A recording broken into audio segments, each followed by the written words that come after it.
So in our previous session, we discussed the most important units to be covered with respect to the course code BEGE-134, which is titled Understanding the Novel. So I also helped you with some of the most relevant and expected questions with respect to this particular course code. Remember, you're studying the novel, this literary genre, up close in this particular course code. Hence, all the three texts that are mentioned for detailed study are important, of course. But certain aspects related to these texts are more important than others. For example, in case of The Awakening, they might ask you questions regarding the psychoanalysis aspect or the feminist aspect or even the biographical approach for that matter. When it comes to Things Fall Apart, the most important aspect will not just be limited to the text but also related to the background. You can also expect questions related to the Igbo tribe or maybe something related to African literature as such. But here, in this particular block that we are about to discuss today, block 3, that deals with Paraja, a novel in translation written originally by Gopinath Mohanty. As I mentioned, the aspect of translation is very much important. For that matter, you need to understand that Paraja is a novel that is originally written in Odia in the year 1945.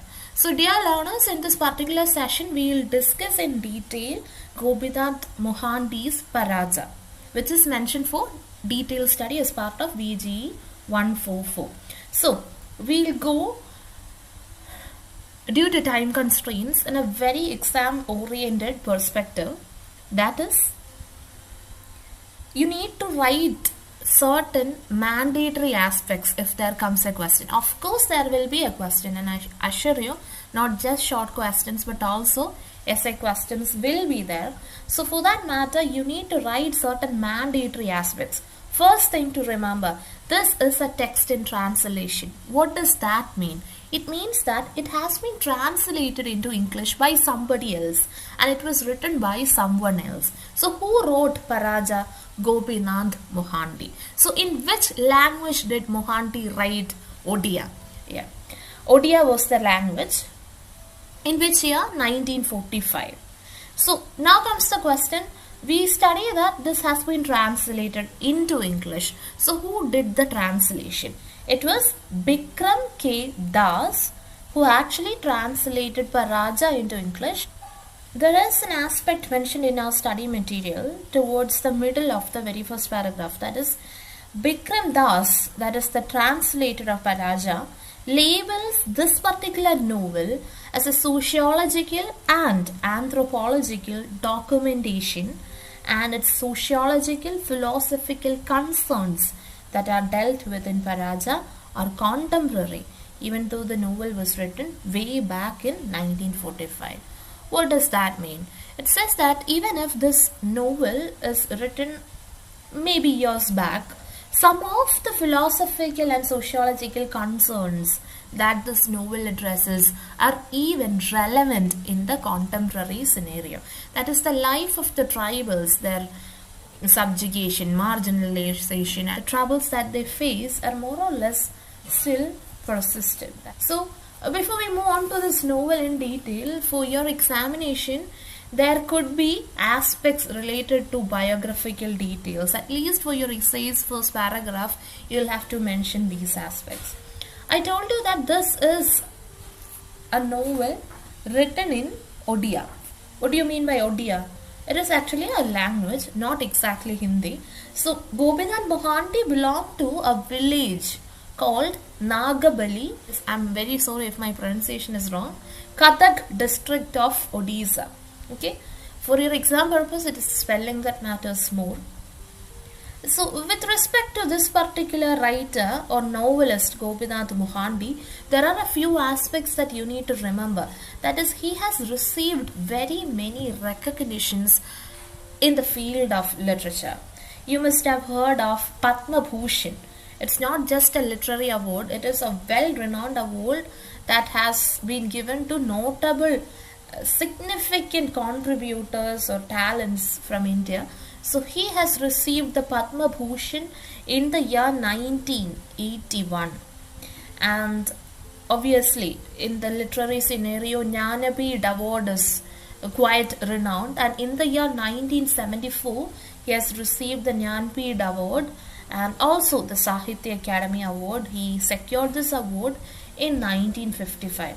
So it would be great if you could remember these aspects, the renowned recognitions or awards that he has secured. And with respect to his literary oeuvre, you can say that he has written more than 20 novels and a dozen of short stories in Odia. Remember, he writes in Odia, not in English. And he also has numerous translated literature. He is also a prolific translator of literature into Odia. He translates into Odia. So there are some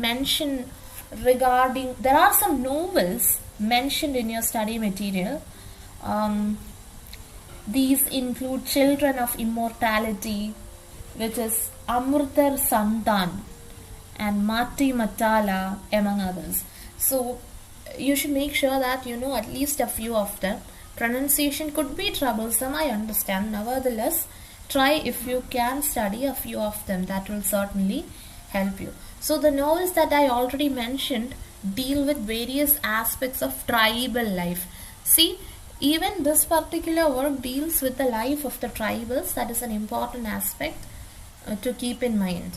So when you study the background, make sure that you focus on the most relevant aspects.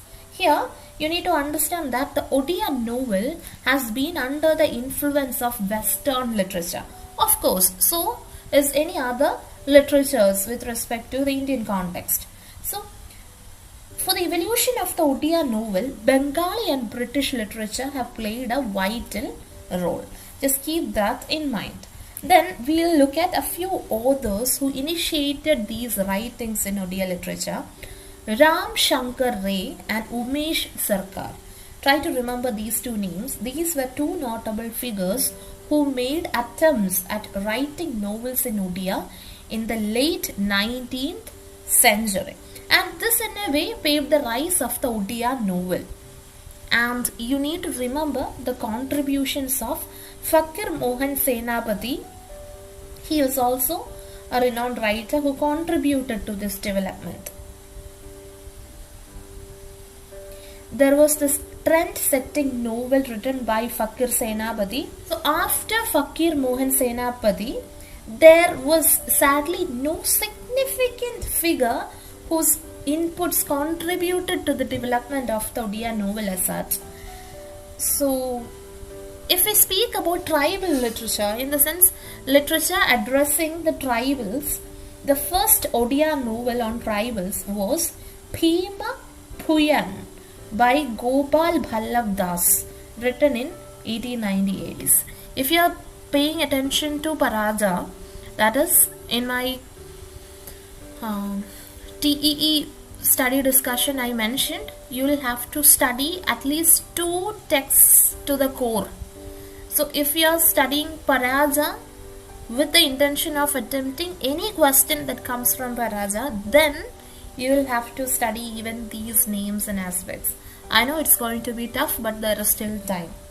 Okay? You wouldn't crack it with just one single reading. That's the only challenge. If you try to revise and re-revise, things would work fine for you. Okay? So the novel was based on the life of a tribal hero, Bhima. So it's the same Bhima that we see in the title of the novel. Earlier we discussed an introduction to this novel Paraja. We also looked at the biographical details of Gopinath Mohanty, and we discussed in detail the development of the Odia novel. Now it is of great importance to have the story outline of Paraja. So firstly we'll focus on the English explanation. That is, we all know this is a novel. That is the first thing to remember. It's not a play, it's a novel. And this novel is about the life of the Parajas. So who are the Parajas? So this term refers to a tribe that lives in the Koraput district of Odisha. We all know that the setting is in Odisha, right? So every novel will certainly have a protagonist. What do you mean by the term protagonist? Of course, the central character. So the protagonist of Paraja is named Sukrujani. He is basically a widower. In the sense, his wife passed away and he lives with his two sons. He has two sons, Mandya and Tikra. I'm not very sure regarding the right pronunciation. And not only he has two sons but also two daughters. What are the names of these two daughters? Jili and Billy. Regarding the family setup, we have the familial head Sukrujani. His wife has passed away and he has two sons and two daughters. So as you can expect, his life is not very easy and he is not very financially independent too. But despite all the hardships that he faces in life, he tries to be happy. But unfortunately, this happiness is short-lived. The reason is because he has been through a train of misfortunes. That is, lots of difficult situations and struggles he had to face in course of time. One important reason for this struggle was because of the forest guard. Remember, these are tribal people and there was this forest guard and he was not in favor of Sukrujani. That is, this forest guard's hostility in a way forces our hero or protagonist Sukrujani to take a loan. And as a consequence of taking a loan, he becomes a goatee. In the sense, more or less a slave. So he has been implicated for felling trees illegally. All these things you can read when you read the text in detail. And as a consequence, all his property got usurped, like his land, and both his sons also became goatees of this forest guard. And not even the daughters were spared, even they had to work on road as laborers. So as I mentioned, unit 2 deals with the socio-cultural context. There you'll have to focus your attention on the subaltern voice. I've already explained the subaltern voice to you. And moving on to unit 3, there you see the theme and plot. We are not very sure whether they'll ask you questions as such from the plot, because which is very unlikely. Maybe that theme, that aspect you need to study, because you will be able to make use of that as and when required. That is, with respect to the questions, maybe you can write that. There is this mention of songs too. And when you learn about the summary, make sure that you study section 3.4. What is Paraja about? Okay, there also you have certain notable aspects to remember. And finally, as I always tell you, Paraja as a translated novel is the most probable question from this blog. But you never know. At times they might not ask you this question. So it is of great importance to be prepared regarding this one. What do you mean by the term translation? Translation means to convert a text written in one particular language to another language. That is, here it was written in Odia language, and with the help of another author, this got translated into English. For that matter, this introductory session is also important. There you see the big three. And speaking about unit 4, you see the big three of Indian literature. Who are they? Mulk Raj Anand, R.K. Narayan, Raja Rao. These are the big three. And you never know, from that section also you can expect a short question. I've done detailed lectures on this. If I remember, I'll share, or else I'll try to help you with later. And section 4.2, Paraja as a translated novel.